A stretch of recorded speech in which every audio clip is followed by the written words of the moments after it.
तो हमास और इजराइल की जंग से जुड़ी एक और बड़ी खबर आई। विश्व युद्ध की तरफ बढ़ती दिख रही इस जंग में इजराइल के एक और बड़े दुश्मन की एंट्री हो गई। ऐसे दुश्मन की एंट्री हुई जिसने छोटे रॉकेट नहीं बल्कि बड़ी बड़ी मिसाइलें इजराइल की तरफ छोड़ दी।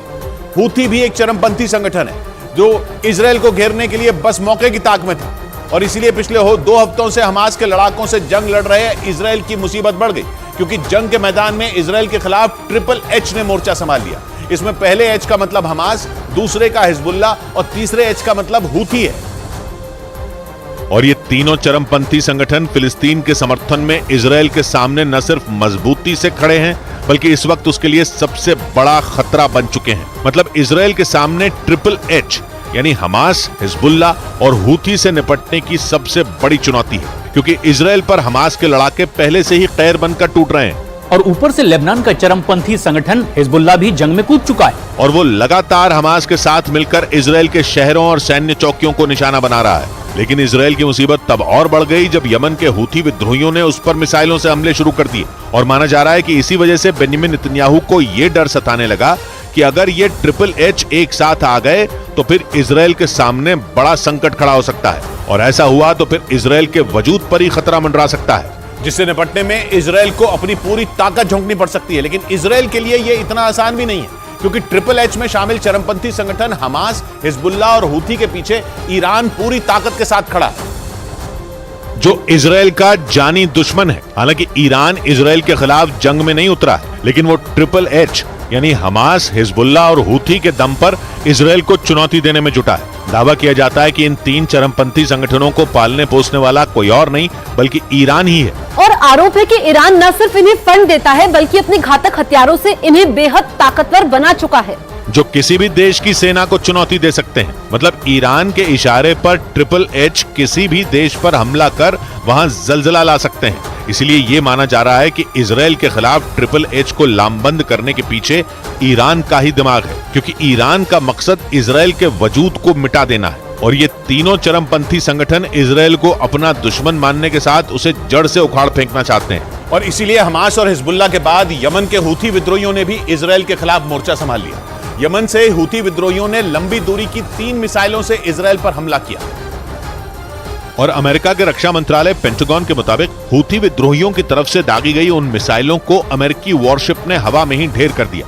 पेंटागन की एक रिपोर्ट में यह दावा किया गया कि यमन से हूथी विद्रोहियों ने 3 मिसाइलें और कई ड्रोन लॉन्च किए थे जो यमन से उत्तर दिशा की तरफ बढ़ रहे थे, जिससे ये आशंका जताई गई कि ईरान के इशारे पर हूथी विद्रोही इजराइल पर हमला करने की फिराक में थे। लेकिन उनका हमले का प्लान तब फेल हो गया जब लाल सागर में तैनात अमेरिकी युद्धपोत ने उनकी मिसाइलों और ड्रोन को मार गिराया। लेकिन दावा किया जा रहा है कि अगर हूथी विद्रोहियों की तरफ से दागी गई वो मिसाइलें इजराइल तक पहुंच जाती तो वहां भयानक तबाही मच सकती थी। हालांकि इजराइल के सबसे बड़े मददगार अमेरिका ने हूथी विद्रोहियों के इस हमले को नाकाम कर ईरान को बड़ा झटका दे दिया। लेकिन इससे यह बात साफ हो गई कि हूथी विद्रोहियों ने भी इजराइल के खिलाफ जंग का ऐलान कर दिया है। मतलब हमास और हिजबुल्ला के बाद इस जंग में यमन के हूथी विद्रोहियों की भी एंट्री हो गई, जिससे इजराइल की परेशानी बढ़नी तय है, क्योंकि यमन का यह चरमपंथी संगठन बेहद ताकतवर माना जाता है, जिसने ईरान के बलबूते यमन की सरकार तक को उखाड़ फेंका है।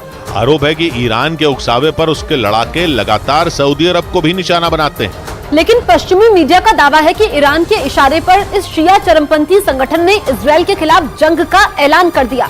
हालांकि इजराइल की सीमा से दूर किसी देश से उस पर किया गया ये पहला हमला है। एक रिपोर्ट के मुताबिक हूथी विद्रोहियों का न सिर्फ यमन के एक बड़े हिस्से पर कब्जा है बल्कि इसके लड़ाके इराक में भी एक्टिव हैं।